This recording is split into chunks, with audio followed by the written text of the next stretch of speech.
à tous et à toutes. Donc aujourd'hui, capsule mathématique tout en une. Donc j'espère que ça va être assez clair, mais vous allez voir, c'est des notions assez simples pour cette semaine. Donc, commençons par la première. La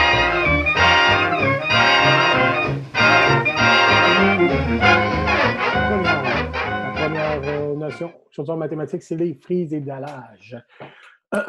Donc, très simple, c'est de la géométrie. Frise et dallage. La frise, c'est juste une petite bande de géométrie, c'est-à-dire que tu utilises tout le temps la même forme, le même polyèdre ou le polygone, ou le même agencement que tu vas faire pendant cette petite bande-là. Alors que le dallage, pensez à un plancher.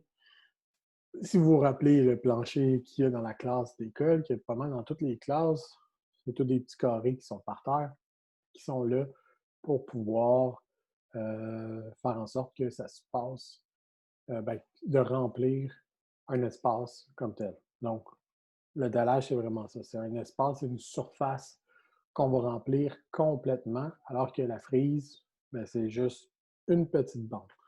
Pour pouvoir faire les frises et les dallages, on va utiliser deux types de notions géométriques, donc la réflexion et la translation. Bon, ma réflexion ici n'est pas super bonne, mais la réflexion, c'est comme dans un miroir. C'est-à-dire que la forme que tu vas voir ici, ça va être la forme à l'envers qu'on va avoir. Donc, si on faisait la réflexion de ma main, j'aurais ma main comme ça d'un bord, puis de l'autre bord, elle serait de l'autre bord. Le pouce serait tout le temps vers l'extérieur. C'est comme si c'était un miroir. Quand tu te regardes dans un miroir, tu te rapproches, l'image se rapproche, tu t'éloignes, l'image s'éloigne, elle reste tout le temps à la même distance que toi.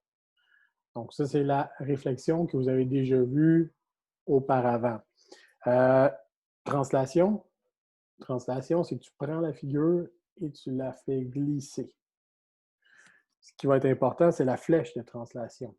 Là, ici, mon tableau, ce n'est pas un tableau avec des petites cases, mais tu peux voir ma flèche ici, si elle faisait, mettons, une, deux cases vers la droite et une, deux cases vers le bas, ça veut dire que chaque point, chaque sommet de mon triangle qui serait ici, descendrait de 1, 2 vers là, 1, 2 vers le bas, et ainsi de suite pour faire ma forme géométrique. Donc, c'est la même forme, elle reste pareille, c'est juste que je la déplace, alors que la réflexion, je la prends et je la remets dans l'autre sens, mais à la même distance. Donc, ça, c'est translation et réflexion pour faire les frises et le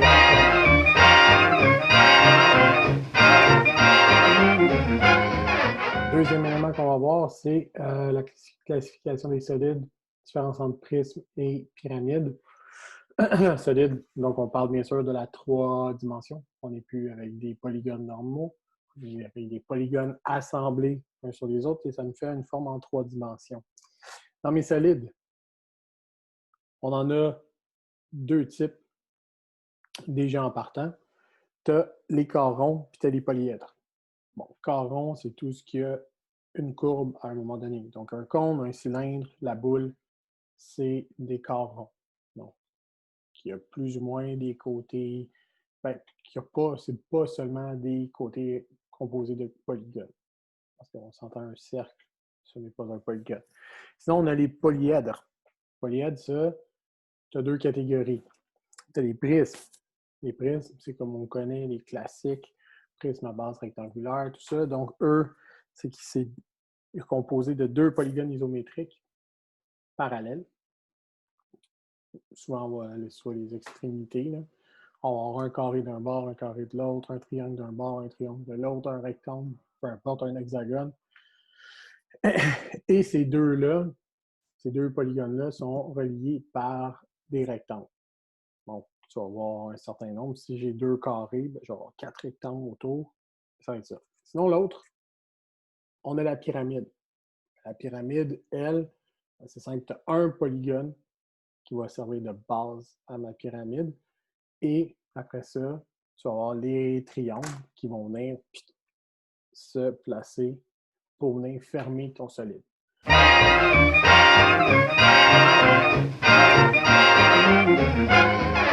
Donc, troisième élément aujourd'hui qu'on va voir, c'est la relation entre un solide, un polyèdre, puis un polyèdre convexe et son développement.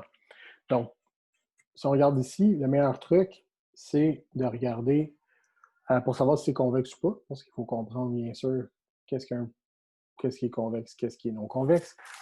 Donc, c'est qu'on peut mettre les segments qui vont relier les différents sommets, vont tout le temps rester à l'intérieur. Donc ici, on peut voir sur moi, si j'ai deux octogones, un régulier convexe, l'autre non convexe.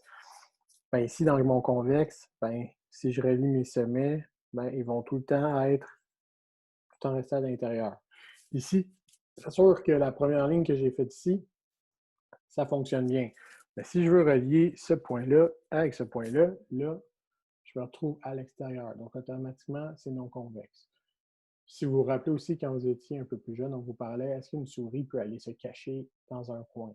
Donc, ici, mon octogone, non. Tandis que là, elle peut rentrer et aller se cacher du chat qui la cherche.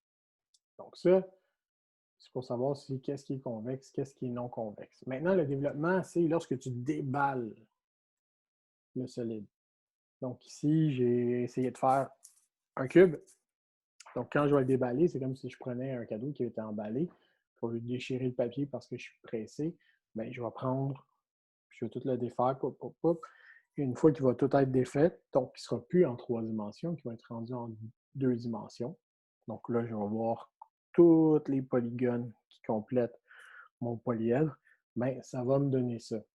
Donc, c'est ça le développement. Donc, je prends ma figure en 3 dimensions et je la déballe et je la mets en 2 dimensions qui me permet de voir tous les polygones qui la forment. Maintenant,